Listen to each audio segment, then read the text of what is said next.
헌법재판소가 탄핵심판 11차 변론에 들어가면서 탄핵심판 일정의 윤곽이 곧 드러날 전망입니다. 정치권에선 각 당의 대선 후보 경선을 앞두고 대선 주자들 간의 새 분리기 경쟁이 본격화하고 있습니다. 차명진 전 새누리당 의원, 최창렬 용인대 교수 두 분 스튜디오에 모셨습니다. 어서 오십시오. 네, 말씀드린 대로 지금 헌법재판소에서 박근혜 대통령 11차 탄핵 변론이 열리고 있습니다. 오늘 변론이 주목되는 이유, 탄핵 선고 일정은 물론 결정에도 영향을 줄 수 있다, 이런 내용인데, 최 교수님, 사실 이제 헌재가 박 대통령 측이 요청한 증인 과연 몇 명을 채택할 것이냐 주목이 되는데 어떻게 전망하시는지요? 지금 이제 15명을 신청을 했습니다. 이제 증인을 신청하게 되면은 증인이 전부 나와서 또 여러 가지 변론을 하게 되고 이러면 시간이 지연될 수밖에 없잖아요. 그러니까 지금 이 15명 중에서는 지금 이제 그 헌재에서는 이미 증인으로 진술하는 사람까지 다 포함되어 있어요. 네. 안정범 수석도 포함되어 있고 재벌 회장도 포함되어 있기 때문에 이게 과연 필요하냐라는 판단을 하고 있는 거거든요. 그래서 제가 보기에는 여기서 그렇다고 증인 신청한 거를 전혀 안 받아들일 수는 없을 겁니다. 그렇다면 이 공정성의 문제를 제기하고 그러면 또 대통령 측의 변호인단들이 다 사퇴할 수도 있거든요. 그때 중대 결심할 수 있다라는 말 했었잖아요. 그래서 헌재에서 아마 최소화시키리라고 할 겁니다. 아마. 그래서 5명 이내로 증인 신청을 받지 않을까. 5명 이내로 한다면은 네. 이 전체적인 탄핵 이 심리 절차에 지장을 안 받을 수도 있을 거거든요. 근데 5명이 넘어가게 되면은 지금 헌재에서요, 속보가 증인 신청 15명 가운데 네. 최순실 등 8명만 채택했다.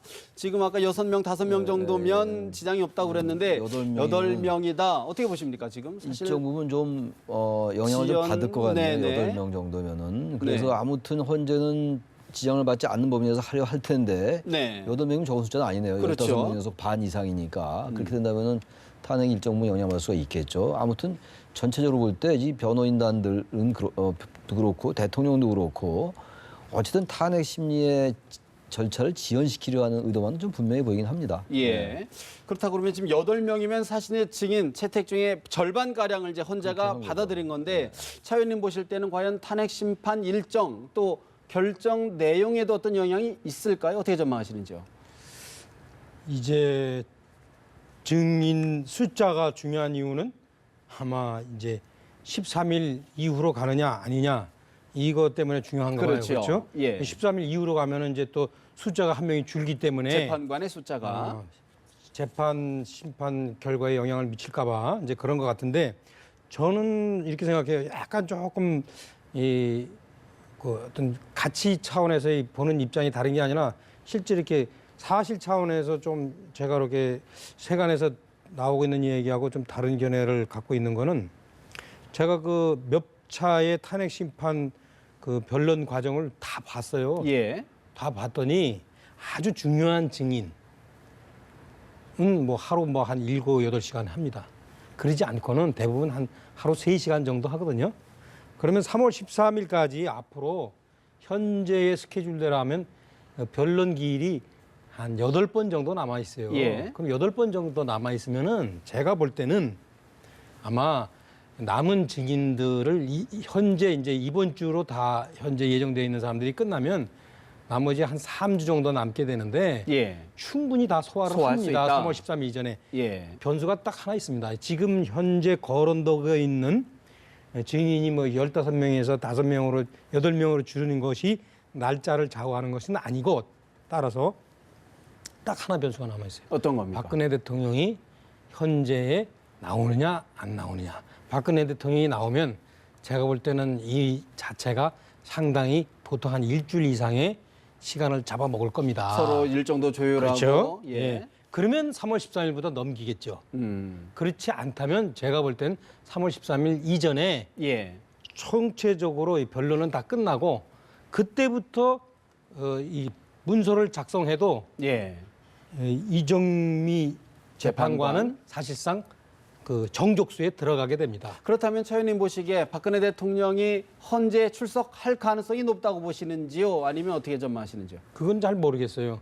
그러니까 소위 말하면 계산 예. 주파 하나를 튕기면 박근혜 대통령 입장에서는 날짜를 좀 늦춰야 되기 때문에 이 헌재에 좀 참여하면은 좋겠으나, 또 이제 헌재 참여하면은 어떤 문제가 생기냐면 공개가 공개적으로 되죠. 네. 소위 말하면 소추인의 변론단의 질문을 받아야 돼요. 이제 본인의 이제 입장에서 봤을 때, 막 대통령이 뭐 거기서 거거 아니냐라고 생각하지 않는다면, 내가 어떻게 저런 사람들한테 추궁을 당해? 라는 입장에서 또 좀 본인이 생각할 여러 가지 때는 감수해야 될 감정적으로 부담도, 그렇죠. 예. 감정적으로는 좀 부담스러워할 거예요. 그래서 솔직히 잘 모르겠어요. 최 교수님 어떻게 전망하십니까? 박 대통령의 헌재 출석 직접 변론 가능성. 저도 잘 모르겠는데 저는 변론 가능성이 있다고 봅니다. 지금 아무튼 이 탄핵 절차를 늦춤으로써 여론의 반전 이런 것들을 굉장히 의식하는 것 같거든요. 지금 박근혜 대통령이 지난번에 25일 날 그 인터넷 매체와의 인터뷰에서 태극기 집회가 촛불 집회보다 두 배 많다. 많다라는 말을 했잖아요. 사실관계와 좀 다른 것 같은데 아무튼 그런 얘기를 하는 걸로 봐서는 여론이 유리하게 돌아갈 수가 있다. 어느 정도 완전하게 무슨 뭐 탄핵의 기각을 바라진 않더라도 적어도 지금처럼 거의 탄핵을 바라는 민심이 80% 정도 되는 것은 좀 반전시킬 수 있지 않냐라는 판단을 한다면 네. 변론에 가서 어쨌든 일주일에도 늦추고 그 이 동안에 여러 가지 상황이 바뀌면 좀 가능하지 않을까라는 측면에서는 변론에 참여할 수 있을 것 같고 예. 아까 우리 차 의원 말씀처럼 막상 거기 출석을 해서 이 진술을 하다 보면 오히려 스스로 자충수를 둘 수도 있는 면도 있을 겁니다. 예, 예. 그런 면이 두 가지 같이 이제 맞물려 있는 것 같아요. 지금 뭐 일각의 보도에 의하면은 또 이제 언론 매체를 지정을 해서 추가 인터뷰를. 추가 인터뷰를 하겠다라는 이제 얘기도 좀 있잖아요. 그 얘기는 어쨌든 여론에 호소하겠다라는 면이기 때문에 그렇다면 아마 변론 기일에 참석하지 않을 수도 있겠죠. 그래서 네. 두 가지 가능성이 다 있어 보이긴 하는데 글쎄요. 뭐 어느 쪽이 있다라고 추측하기는 좀 쉽지 않아 보입니다. 오늘 이제 아무래도 이제 관심이 최대 관심은 과연 헌법재판소가 3월 13일 이전에 결론을 낼 것이냐, 연기를 할 것이냐인데 15명 중에 8명이라 그러면 신속성 쪽에 방점을 둔 것일까요? 아니면 공정성 쪽에 방점을 둔 것일까요? 그 두 가지를 잘 절충한 것 같아요. 절충한 것이다. 15명이 8명이면 딱 반 정도 되는 거잖아요. 그렇죠. 그래서 어느 정도 왜 이렇게 불공정하게 채택을 안 하냐라는 그런 공세에 시비. 대해서도 나름대로 명분을 가질 수가 있고 그것도 너무 적게 하면 공정성의 문제가 되지만 또 너무 많이 하면은 아무리 뭐 짧은 지연되고. 게 할 수 있다 하더라도 너무 지연되고 늘어지니까 그래서 그 중간 정도의 선을 택한 것이 아닌가. 그래서 아까 지금 화면에도 나왔습니다만 그 재벌회장들은 좀 채택을 하고 그리고 별 이제 채택하지 본질에 않고. 관계 없는 사람들은 이제 예. 제외하고 이랬던 게 아닌가라고 보여집니다. 예. 사실 이제 또 하나 이제 관심 있는 게 최 교수님 사실 이제 박영수 특별검사팀이 수사 기간을 연장한다라는 게 좀 구체적으로 아직 확정은 안 됐지만 공개적으로 좀 긍정 검토한다는 얘기를 했거든요. 했죠. 어떤 의미의 이야기일까요? 그러니까 지금 특검이 제시한 게 14가지였잖아요. 그리고 이제 물론 거기에 이제 수사 과정과 관련돼서 인지된 사건을 할 수 있다는 건 있습니다만 근데 지금 뇌물죄 부분이 좀 난항에 부딪혔어요. 예. 이재용 삼성전자 부회장의 영장이 기각됐고 특검이 지금 조준하는 것은 어쨌든 대통령이 블랙리스트에 관여했는가의 문제 그리고 세월호 7시간 그런 다음에 지금 이제 뇌물죄 부분이잖아요. 예. 이런 것들이 아주 좀 미지네요, 상당히. 물론 상당한 성과도 얻었습니다만 그래서 어쨌든 예. 특검으로서는 시간이 너무 쫓기는 거죠, 지금. 그래서 이 수사 특검 기한을 연장할 필요가 있는 거죠. 예. 문제 이제 이 특검 기한의 연장의 승인을 요청하면 결국 이건 황교안 대행이 결정을 하는 결정을 해야 거잖아요. 되는데. 이건 그래서 황 대행이 지금 이 압수수색 문제도 그렇고 청와대 지금 이 특검 기한 문제도 그렇고 모든 칼자를 쥐고 있어요, 황교안 대행이. 근데 거기에 좀 다른 변수는 민주당이 특검법 자체 개정안을 지금 발의를 했어요. 그 특검 기한 자체를 연장하는 거거든요. 70일에서 120일로. 예. 4월 말까지 가는 겁니다. 그렇게 된다면 이제 뭐 수사 기한 연장 이런 건 별로 의미가 없어지겠죠. 우리 저 차 교수님 보시기에는 사실 이제 황교안 권한 대행 여러 가지 부담이 있을 것 같아요. 네. 연장을 해줘도 욕을 먹을 수 있고 거부를 해도 욕을 먹을 수 있는 그런 애매한 위치인데 어떤 결정할까요? 일단은 뭐 특검팀은 더 연장을 하고 싶어 하겠죠. 예. 지금 이제 그동안 강건드렸던 우병우 전 민정수석 민수석. 또 한번 들여다보고 싶고 실제 지금 추궁을 많이 한다고 그러는데 또 이재용 씨 그 뇌물 수수에 수에 대한 저 영장도 네. 한번 다시 한번 재신청해 보고 싶고 여러 가지 또 박근혜 대통령도 신문해 보고 싶고 그런데 이걸 이제 한경안 권한대행이 그러면은 현재 12일 남았으니까 부족하니까 더 연장하는 것에 대해서 가할 거냐 부할 거냐 일반적으로 상식적으로 생각할 때는 부할 것 같긴 하죠, 그죠? 네. 의리를 좀 지키기 위해서 그런데 이런 측면은 또 있어요. 제가 보면 특검을 연장을 해주면 탄핵 재판도 따라서 늦어질 수 있는. 예, 부연해서 연장될 수밖에 없지 않냐 이렇게 생각할 수 있어요. 왜냐하면 지금 현재 탄핵이 실제 변론기일 때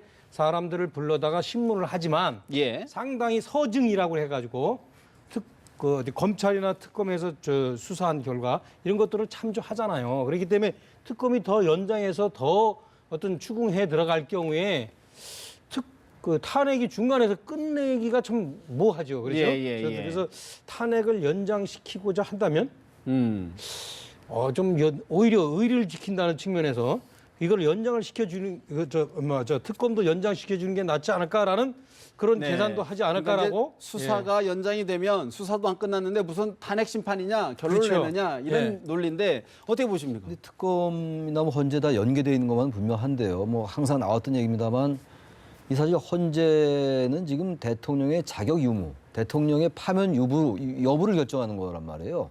대통령이 유죄 무죄를 결정하는 건 아니잖아요. 물론 이제 관련돼 있죠. 사실관계를 확정해야지 대통령이 헌법을 위반했느냐, 법률 위반했느냐. 왜냐하면 헌법과 법률의 위배라는 게 탄핵 사유이기 때문에 연계돼 있다 하더라도 꼭 탄핵 특검에서 모든 게 다 끝나야지 헌재가 되는 건 아니겠죠. 지금 왜 이 특검 기한하고 왜 연계돼 있는 게 또 중요하냐면요. 특검이 끝난 다음에 탄핵이 이 되면 말이죠. 민간인 신문으로 이제 예. 그러니까 이제 특검이 아닌 검찰로 넘어간단 말이에요. 그럼 이 검찰은 지금 직권남용과 강요죄 이런 걸로 지금 대통령을 피의자로 지목한 상황이란 말이죠. 뇌물죄가 아니라는 거죠. 그래서 탄핵이 먼저 되면 이제 민간신문이 된단 말이에요. 그러면 특검이 존재한다면 특검이 소추할 수 있는 거잖아요. 예. 대통령 신분일 때 소추를 못하고 바로 이게 굉장히 역관계가 있어요. 그래서 이거는 굉장히 중요하죠. 특검이 존재하는 상황에서 탄핵이 끝나야지 민간인 신분이기 때문에 특검이 기소할 수 있는. 그렇기 때문에 황교안 권한대행이 더 고민스럽지 바로 않을까? 그 부분. 이건 예. 굉장히 중요한 거예요. 사실 법리적인 면만 따져야 되지만 황교안 대행은 법무장관 했고 국무총리 지금 지금도 국무총리예요. 그리고 어떤 대권 전반적으로 주사에 또 반열에도 올라와 있고 여러 가지 또 이른바 뭐 TK 그리고 60대 이상 이른바 그분들이 다 그런 건 아니겠습니다만 강경 보수라고 우리가 일컫는 분들의 지지도 인식을 해야 되잖아요. 자신이 출마할지 불출마할지는 아직 모르지만 그렇기 때문에 이 황교안 대행은 굉장히 여러 가지 정치적인 거 또 도의적인 거 박근혜 대통령과의 인간관계 이런 것들이 모두 지금 복잡할 거예요 아마. 황교안 권한대행 참 여러 가지로 정치권의 답을 기다리는 목소리 어떤 답을 할지 고민이 많은 것 같은데 재판과 관련해서는 하나만 더 짚어보겠습니다. 차 의원님 어제 사실은 이제 최순실 씨하고 최측근이었던 이제 고영태 더블로K 이사가 이제 법정에서 대면을 했는데 여러 사생활 문제, 뭐 진실 공방, 막말성 이야기까지 했다고 그래요. 이런 부분은 좀 어떻게 보고 계시는지요?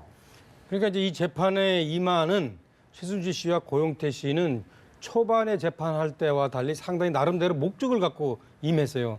최순실 씨 같은 경우에는 두 가지 목적. 첫째, 이제 국정농단의 주역이 자신이라고 여겨지고 있는데 이게 사실은 고영태와 걔네들 이 뒤에서 뭔가 이익을 조작한 거다. 자기들 이익을 취하기 위해서 이걸 한번 고영태한테 한번 되돌려주고 싶다. 고영태에 폭로한 것을. 예. 그게 하나고 두 번째는 이 사건과 관련해서 최소한 박근혜 대통령이 좀 이렇게 손을 띄도록 할 수 있는 분리시키는. 그렇죠. 박근혜 대통령이 이 국정농단을 좀 몰랐던 측면을 좀 부각시키고 싶은 그런 두 가지 목적에서 아마 고영태를 불렀을 거고 고영태는 이제 그동안 자기가 이제 은둔 비슷하게 있으면서 돌아가는 얘기를 보니까 자기가 마치 좀 공범 비슷하게 최순실 씨를 이용한 것처럼 이렇게 또 여겨지고 있으니까 이 부분에 대해서 자기가 분명하게 최순실이가 국정농단의 주범이다. 자기는 거기에 희생당한 사람이다라는 거를 얘기하기 위해서 어제 부딪혔습니다.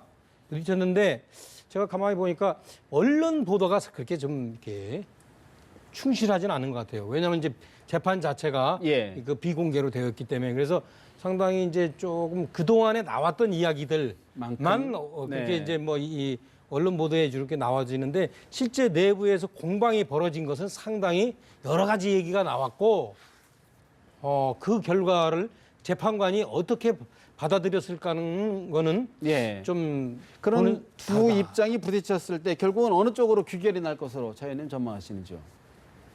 그러니까 지금 말씀드렸듯이 예. 재판관들이 보기에 따라서 다르게 결론이 난 것 날 수도. 같다라고 그 전언을 누가 하더라고요. 예, 알 수는 없다 현재는. 예. 차 교수는 어떻게 보십니까?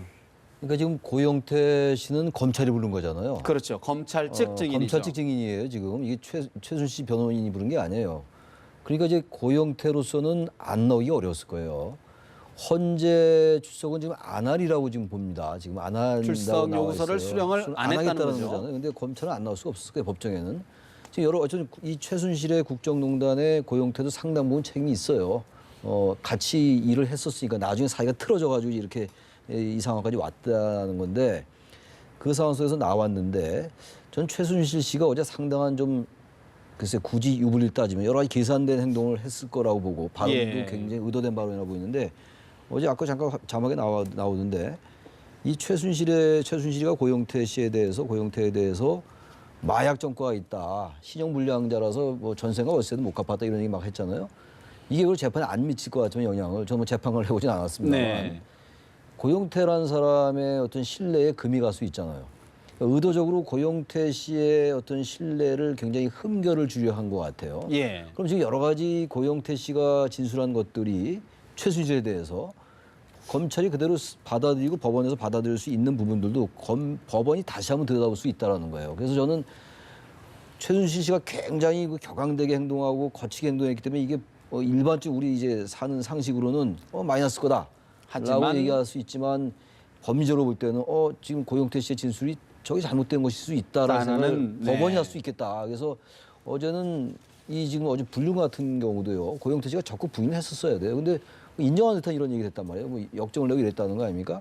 그러니까 이러다 보니까 고영태 씨의 어떤 전반적인 메시지라든지 예. 어떤 메신저로서의 어떤 신용 이런 것이 좀 떨어진 부분이 있어서 이 최순실 씨가 좀 굳이 주판을 보면은 좀 유리하지 않았는가. 그게 아마 차 의원 말씀이 그런 의미 아니에요? 네, 제가 그 차마 얘기는 못 하겠는데 네. 네. 아마 교수님께서 아주 정확하게 말씀을 하셨습니다. 제가 볼 때도 언론에 보도된 건 상당히 그 최순실 씨가 거칠게 표현하고 좀 자신들의 어떤 치부를 드러냄으로써 오히려 인격적으로 좀 매도당하는 그런 측면으로 보도가 되었지만 제가 이렇게 쭉 전반적인 얘기를 다시 또 들어본 바에 하면은 예. 아까 제가 말씀드렸던 최순실 씨의 그 두 가지 목적이 어느 상당 정도 부분 성공을 했어요. 재판부에 전달되는 그럼요. 예. 고영태 씨가 순수하지 못했다는 것이 많이 어제 얘기되었어요. 결과를 한번 지켜봐야 될 것 같고요. 정치권 이야기를 좀 해봐야 될 것 같습니다. 오늘 주목되는 부분은 이제 손학규 국민주권개혁회의 의장이 국민의당과 전격 통합을 선언했습니다. 중도 보수 진영의 결집 과연 이루어질지 주목되는데 손학규 의장의 이야기 먼저 들어보십니다. 박근혜 정권의 국정농단에 책임이 있는 수구 세력은 정권 욕심을 아예 버려야 합니다. 민주당의 패권주의 집단이 정권을 잡는 것도 정권 교체가 아닙니다. 모든 대세로는 허상입니다. 국민의당과 통합하여 더 나은 정권 교체를 이루겠습니다. 국민의당과 뜻을 함께하는 어떤 분이든 함께 공정하게 경쟁하고 이제 함께 정권 교체를 이루자는 말씀을 계속 드려왔습니다. 경선 룰에 대해서도 좀 상의가 계속 있으신 거죠? 이제 뜻을 함께하는 분들이 합류하시면 그때 이제 함께 논의할 부분입니다. 손학규 의장, 민주당의 패권주의 집단이 정권을 잡는 것은 정권 교체가 아니다. 민주당을 직격탄을 날렸습니다.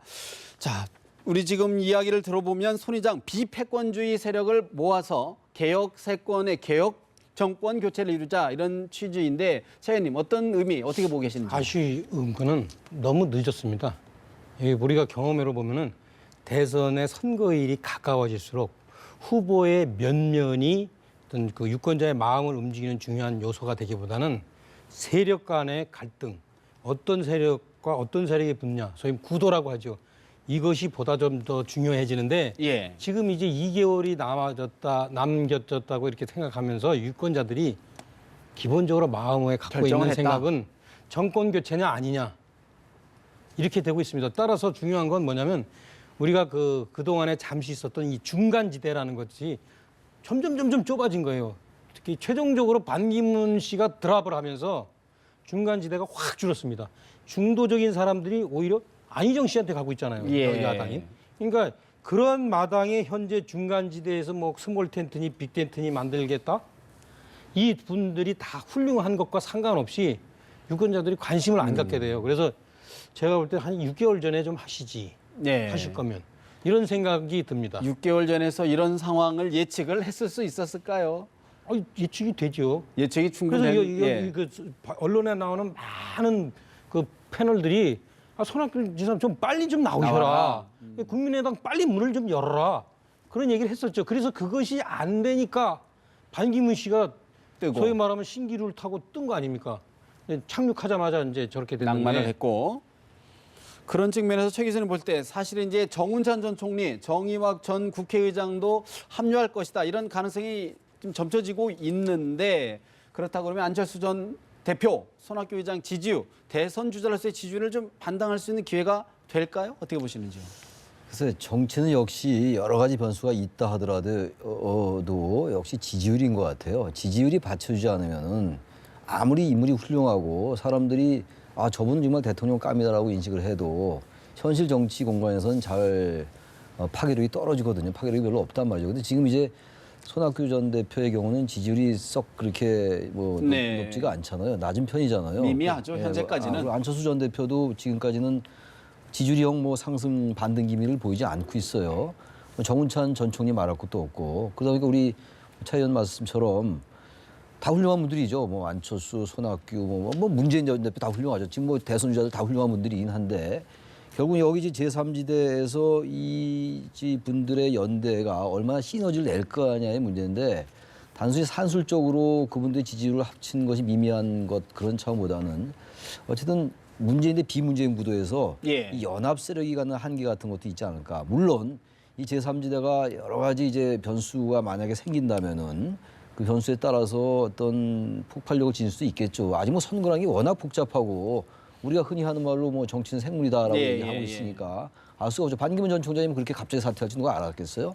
알 수는 없겠습니다만 적어도 지금까지로 봐서는 제3지대의 이것이 당장 짧은 기간 내에 폭발력을 지니고 이렇게 막 임팩트가 있기는 사실 좀 어렵지 않아 보이긴 합니다. 그런 측면에서요. 손학규 의장 오늘 얘기한 것이 김종인 민주당 전 비대위원장이 먼저 가서 잘해라 이런 이야기를 했다를 전언을 했단 말이죠. 김종인 전 대표는 지금 민주당 소속이잖아요. 네. 더불어민주당 소속인데 어쨌든 그 문재인 전 대표와는 불편한 관계예요. 그래서 김종인 전 대표도 이 비패권지대라는 말은 김종인 전 대표가 한 말이란 말이죠. 이 중간지대에서 뭔가 어떤 뭘 좀 일을 만들어내려 하는 건데 지금 이게 만약에 제3지대가 지금 이 반등하거나 이렇게 새로운 변화를 보이지 않으면 김종인 전 대표가 또 주저앉을 수도 있거든요. 그래서 일단 먼저 가 있으라는 말이 그 무슨 의미인지 모르겠어요. 그건 나오려면 같이 나와서 뭘 해야 되는 건데 자신은 왜냐하면 비례대표 의원이기 때문에 탈당하면 비례의원직을 상실하게 돼요. 그게 사실 김종인 전 대표의 운신을 많이 좁히는 것이기도 합니다만 아무튼 제3지대에서 뭔가를 해보려는 생각은 분명히 있어요. 김종인 전 대표는. 그런데 그게 지금 녹록지 않아 보이니까 좀 상황을 좀 보류하는 것이 아닌가 이렇게 생각이 듭니다. 차 의원님 보시기에는 김종인 전 대표의 여러 행보, 언급들 어떻게 평가하시는지요? 먼저 가서 잘해보라는 얘기는 안 가겠다는 얘기죠. 안 가겠다. 예. 먼저 그저 천당에 먼저 가세요. 그러면은 나는 지금 안 죽겠다는 얘기인데 이 김종인 대표가 이제 정치판을 아주 예리하게 보시는 분 아닙니까? 제가 보면은 이분이야말로 진짜 정치 구단인데 이분이 처음에 이제 제3지대에서 비패권 세력들이 모여서 정치를 한번 해보자라는 생각을 가지시면서 그 방법으로 두 가지를 생각했단 말이에요. 하나는 개헌을 통해서 개헌론자는 모이자. 또 하나는 정 안 하면 나도 한번 출마해 볼까? 이 생각이 이 두 가지가 다 이제 좌절이 됐어요. 그런데 현재 그냥 눌러 앉을 수 있는 명분이 또 하나 좀 생기고 있어요. 뭐냐면 민주당 내에서 야 문재인 대표가 51%를 1차에서 못 듣고 안희정 씨가 1차에서 그 2차 경선에 붙일 수 있다면 저 정도 노선이면 내가 같이 한번 해볼 수 있지 않겠나. 저는 이 생각을 지금 분명히 하고 있을 것이다. 그래서 그 가능성 때문에 나가서 죽기보다는 이 가능성을 먼저 찾는 거 아닌가. 그래서 이미 만났기 때문에 그 사람들하고 또 그냥 아예 모른 척 할 수는 없고 그러니까 먼저 가라. 이 얘기 한 거죠. 민주당 내에서 새로운 대안을 좀 모색하고 있는 단계다 이렇게 분석을 해주셨는데 사실 안희정 충남지사 지금 주목을 받고 있는 가운데 대연정 부상이 여야를 넘어서 여러 논란을 낳고 있습니다. 법여권 내에서도 반응이 엇갈리는데 안 지사의 이야기 먼저 들어보시고 추가 질문 드리겠습니다. 국정농단을 했던 책임을 면할 수 없는 새누리당에 대한 국민 여러분들의 분노 충분히 이해합니다. 우리가 원하는 대통령을 뽑더라도 그 대통령은 그러한 현재 대한민국 국회와 논의를 안 할 수가 없습니다. 바로 그 현실을 저는 얘기하는 겁니다. 다음번 총선 때 국민 여러분들이 심판해 주실 것이라 생각합니다.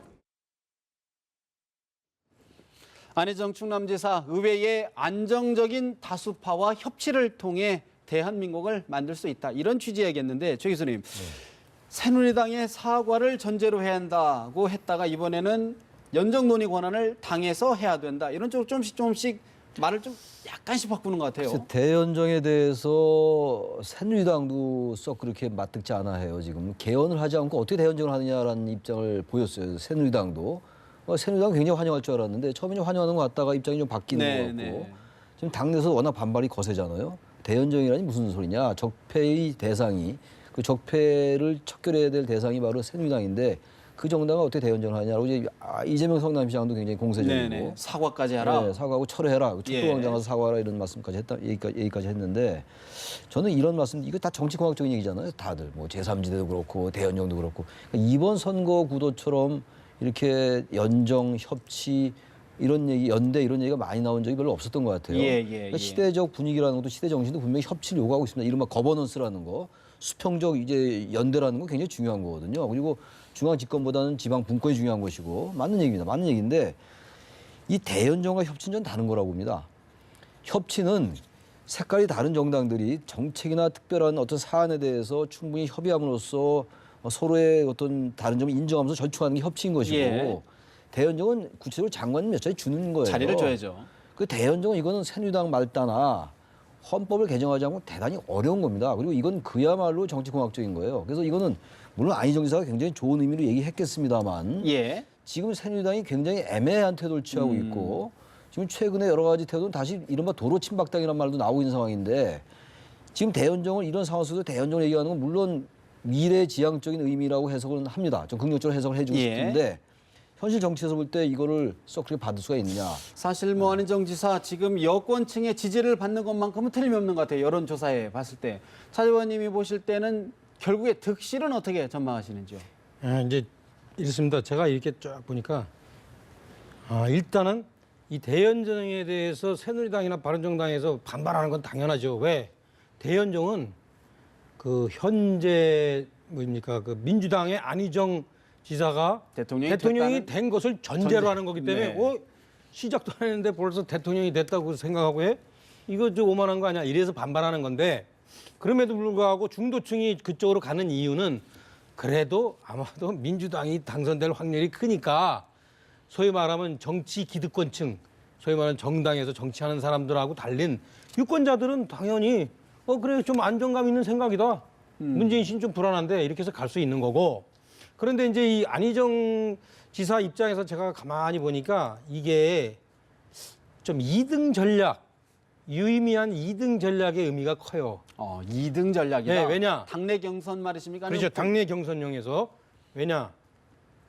그러니까 왜냐하면 이제 유의미하게 2등을 하면, 그러니까 문재인 대표가 50%를 못 얻고 여기서 안희정 씨가 유의미한 2등이 되면 결선 투표로 결선에서 상당한 바람을 몰 수 있거든요. 그러니까 2등을 일단 대고 보자. 현재는 불리하니까. 근데 그 작전에서 저는 이건 낸 것 같은데 왜 이게 진짜 되려면은 아까 우리 최 교수님 얘기했듯이 개헌이 돼야 돼요.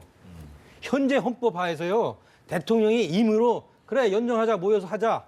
이거는 불가능해요. 그 개헌이 돼가지고 연정할 수 있는 틀이 마련돼야 되는데 이분이 개헌에 대한 얘기는 한 번도 안 하면서 연정을 얘기했다? 이것은 그러니까 상당히 좀 더 진정성이 조금 떨어지고. 그러면 2위 전략 성 가능성이 있다고 보십니까? 어떻게 전망하시는지요? 근데 2위 전략으로서는 의미가 있잖아요. 의미가 지금 있다. 왜냐? 중도층이 볼 때는 그 정치 지도자 말고 중도층이 볼 때는 야당이 집권할 게 거의 확실할 것 같은데 야당에서 저렇게 폭넓은 사람이 후보가 된다면 투표를 안 하고 그냥 집에서 그냥 텔레비전 보기보다는 그래 가서 하나 찍어주자. 저런 사람이 안정감 있으니까 좀 극단적인 사람보다는 낫지 않느냐. 이런 생각을 해가서 그 지지율이 그쪽으로 쏠리는 이유가 있는 거예요. 어떻게 보십니까? 최 교수님께서는 예를 들어서 지금 차 의원님 말씀하시는 거는 민주당 당내 경선에서 100% 완전 경선제니까 보수층이 안희정 지사를 지지하면 2등 될 수 있다 이런 얘기인데. 그렇죠. 이제 뭐 경선 룰이 완전 경선제니까 네. 이제 뭐 중도 보수층이 지지를 하면은 2위가 돼서 결선까지 만약에 가서. 결선까지 가면 이제 이길 수 있다라는 건데 일단 이런 것도 있어요. 물론 이제 국민 경선이라는 것 때문에 변수이긴 합니다만 집토끼라는 게 있잖아요. 그 대연정에 대해서 새누리당과 그 대상이 국민의당이나 이런 바른정당 같은 그렇지가 않을 텐데 대상이 새누리당이란 말이에요. 예. 의석이 많은 정당이니까. 그래서 대연정이잖아요. 의석이 적은 정당하면 소연정이라고 얘기할 텐데. 그래서 어떤 아무리 완전 국민 경선이라 하더라도 우리가 집토끼와 산토끼 개념을 많이 쓰지 않습니까? 예. 선거에서는. 일단 당내 경선에서 일단 집토끼의 지지를 많이 받아야 돼요. 근데 일단 집토끼가 확실하게 견고해진 다음에 이제 본선 가서 어떤 그 중도층을 끌어들이고 중도 보수로 외연을 확장하고 이런 전략이 기본이잖아요. 정치에서 선거에서는. 근데 처음부터 이 대연정을 쓰면 뭐 전체적인 지지율은 높아지지만 이제 네. 여론조사 기관들이 한 지지율은 높아지지만 당내 경선 또는 호남 민심 이런 걸 생각하면 또 이 두 가지 긍정 부정이 좀 있는 것 같아요. 근데 그 부분에서 제가 잠깐만 토를 하면 이런 게 있습니다. 특히 이제 호남 민심 얘기하는데 호남 쪽에서 이런 생각을 할 수가 있어요. 예컨대 이제 이게 문재인 대표가 네. 새누리당은 청산될 대상이다. 거기하고 손도 잡으면 안 되고 쳐다보지도 말아야 된다라는 얘기를 할 때 그 집토끼인 호남표가 무슨 생각하냐면 저러면 저 사람 다음에 우리도 또 모른 척 할 수 있겠네. 우리한테도 그럴 수 있겠네. 이런 생각을 할 수가 있습니다. 오히려 또. 예, 나도 새누리당은 싫지만 그죠? 첫 번째 새누리당을 쳐내고 그다음에 두 번째 우리를 쳐낼 수도 쳐내는 거 있겠네. 아니야? 그런 불안감을 갖기 때문에 오히려 그 호남에 있는 분들이 안희정 지사를 지지할 수도 있습니다. 그 집토끼도 종류 나름이다. 제가 볼 그런 때. 측면에서 이제 안희정 지사 이번 주말에 호남을 방문한다고 하는데 민심에 어떤 변화가 있을지 지켜봐야 될 것 같고 사실 문재인 전 민주당 대표 여러 여론조사에서 수위를 지켜가고 있는데 오늘은 안희정 지사의 안방이라고 할 수 있는 대전 충남 지역을 방문했는데요. 문재인 전 대표의 이야기 먼저 들어보십니다. 참여정부보다 훨씬 더 강력한 국가균형발전 정책 그리고 지방분권 정책을 펼쳐서 또 헌법 개정을 통해서 대한민국을 연방제에 거의 버금가는 수준의 강력한 지방분권 공화국으로 발전시켜 나가겠습니다. 문재인 전 대표 연방제 수준의 버금가는 지방 분권을 실현하겠다. 대전에서 기자 간담회를 통해서 이런 이야기를 했는데 차 의원님 지금 현재 보면은 문재인 대표 측 영남, 호남, 충청에서 모두 다 1위를 하겠다. 이런 목표를 삼고 있단 말이죠. 어떻게 보고 계신지요? 현재까지는 그게 지금 가능한 듯 보이죠. 하지만 이제 앞으로 선거까지 한 3개월 남았다고 보여지는데 그 동안에 그 소위 말하면 아까도 제가 얘기했듯이 가장 이제 점점 선거일에 가까울수록 선거 구도가 중요해지는데 정권 교체가 현재 제1의 그 프레임입니다. 예. 이것이 어떻게 바뀔지 몰라요.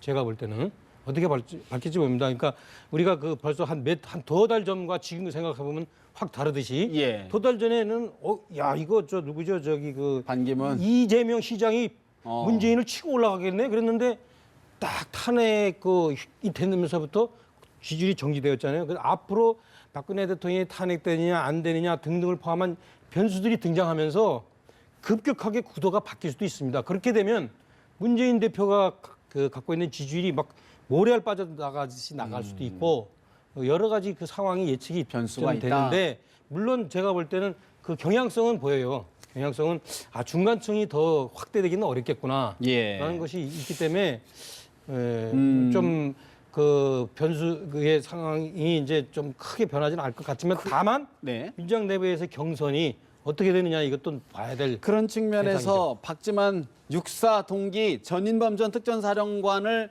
문재인 전 대표 측이 영입을 했단 말이죠. 이제 중도 일종의 확장 전략인데 어떻게 보십니까? 지금? 그러니까 이제 뭐 민주당에 그리고 이제 문재인 전 대표에게 따라다닌 얘기가 안보가 좀 불안하다 이런 거잖아요. 전 그 말은 참 동의하기가 어려워요. 그게 일종의 전 완전히 잘못된 프레임이에요.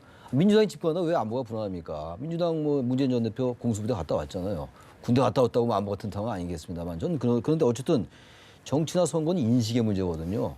사실관계도 중요합니다만 어떻게 유권자가 인식하냐 문제인데 분명히 지금 우리 차 의원 말씀했다시피 표의 확장성의 문제 이런 건 분명히 제기되고 있는 거잖아요. 예, 그런데 예. 안보는 뭔가 불안하다는 것도 분명히 있는 것이고 그렇다면 기본적으로 문재인 전 대표가 어쨌든 그 군 출신 특전사령관을 영입해서 출신을 그런 어떤 그 이미지를 좀 보수 중도로의 외연 확장에 더불어서 어떤 안보의 불안감을 좀 이제 희석시키는 예. 이런 건 굉장히 좋은 전략인 것 같아요. 그런데요, 제가 이 전인범 특전사령관이 이 문재인 대표한테 간 이유가 특전사령부의 이제 특전사의 그 뭐죠 검이 실만한 지금 검. 공급이 안 돼서 간다고 그랬는데 그게 아니라 만약에 내가 그 문재인 대표를 설득해서 사드 배치를 확실히 하겠다. 네. 나는 답을 얻기 위해서 내가 가겠다. 그러면 아마 제가 볼 때는 앞으로 제가 예측한 그 구도의 예. 변화가 거의 없을 것 같은데 예. 겨우 이제 칼집에 갔는데 지금 이게 또 이제 사드 문제도 앞으로 또 등장할 변수 중에 하나예요. 전임검 장관 사드 문제 관련해서는 합의를 존중해야 된다. 그런 취지의 또 이야기도 있었던 것으로 보이고요. 한 가지 짚어봐야 될 게 황교안 권한대행의 행보 과연 어디까지 가느냐. 여전히 안개 속 오리무정인데 최 교수님 결국 출마할 것이다 아니면은 안 할 것이다 엇갈려요. 그래서 이제 지지율이 계속 지금 뭐 굉장히 상승세잖아요. 네. 지금 반기문 총장 사태 이후에 보수층이 어떤 그 주자를 찾지 못하고 있는 상황이니까 특정 지역인 뭐 대구 경북 지역 그리고 60대 이상의 지지를 받는 건 분명합니다. 그게 지지율로 나타나고 있는 건데 반기문 전 총장에도 학습 효과가 있잖아요. 그래서 저는 여러 가지 고려해서 25%까지 막 치고 올라간다면은 뭐 자이건 타이건 출마할 수 있을 것 같고 예. 25%가 안 되면 저는 출마하기 어렵다고 보는데 저는 황교안 총리가 걸어왔던 길이나 최근 반기문 전 총장에서 느끼는 학습 효과 이런 것 때문에 전 뭐 함부로 예측하기는 어려운데 네. 출마하지 않을 가능성이 높다. 않을 가능성이 그렇게 높다. 생각합니다. 예. 사실 이제 본인 의사와는 달리 보수권에 좀 떠밀려서 출마할 수밖에 없는 상황으로 가는 것 아니냐라는 분석도 있는데 어떻게 전망하시는지요? 탄핵이 인용되면 출마 못할 겁니다. 여러 가지 이유에서 왜냐하면 관리를 해야 되고 그다음에 탄핵이 인용됐을 경우에 명분이 떨어지는데 만약에 탄핵이 기각되면 반드시 출마할 겁니다. 내년 12월에 금년 12월에. 그럴 네. 경우에 만약에 근데 보수권이 집결을 해서요. 집결을 해서 인용이 되더라도 다음을 보자라고 황교안 대행을 떠밀 가능성은 없을까요? 어떻게 보시는지요? 그거는 지금도 얘기했듯이 관리의 그 예. 책임이라든가 그 과도기에 대한 관리 책임이라든가 그다음에 이제 이 박근혜 대통령과의 공동 책임이라든가 예. 이런 문제가 있기 때문에 예. 아마 쉽지 않을 겁니다. 물론 쉽지는- 개인적으로는 상당히 깨끗한 분으로 알고 있지만 예, 쉽지는 않을 것이다. 사실 이제 황교안 권한 대행이 과연 대선 행보가 어떻게 결심하는지도 이번 대선의 주요 변수가 될 것 같습니다. 오늘 말씀은 여기서 줄여야 될 것 같습니다. 차명진 전 새누리당 의원, 최창렬 용인대 교수와 정치 현안 짚어드렸습니다. 두 분 말씀 잘 들었습니다.